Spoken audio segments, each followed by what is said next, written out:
Hello सांग मैंने मु ब्लॉगर भी मो मिनी ब्लॉग को आपको स्वागत करुच्ची। तो सांग मैंने आम सांग मान सब बहुत दिन है कड़े बुलवाक जान तो आम भाविलु बारिपदार थी वाटरफॉल चाउलभजा को बुलवाक जी तो आम फाइनाल गाड़ी तेल फल पकई आम बाहरी आसलु आपने देखिपे बाटर आइला बेले बहुत ही एंजॉय होता। तो एमती एंजॉय कर आम आसी सीधा पहुँच जाइलु चाउलभजा वाटरफॉल पाखे गेट पाखे। तो गेट पाखे पहुँचे आम सीधा गेट सेमती किसी नाला तो बाइक स्टाण्ड भी नाला आम सेमती बाइक रखी भितर को एंट्री कर जाइलु आपने देखिपे। तो भितर को एंट्री कर आम पहाड़ चढ़ार लगी पड़ू। तो पहाड़ चढ़ी आम अवस्था केमती आपने देखिपे।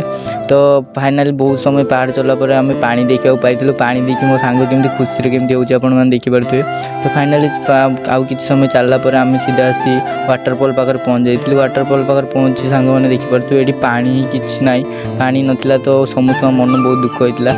तथापि सांग मैंने कहले कि आम आसीचु मैंने गाधे जीवु। तो आपने देखिपे मैंने गाधे केमती होती। तो सांग मैंने आपण एमती आसना ना कमेंट निहाती कहे। वीडियो जब भल लगे लाइक कमेंट सब्सक्राइब करेंगे। रही जय जगन्नाथ।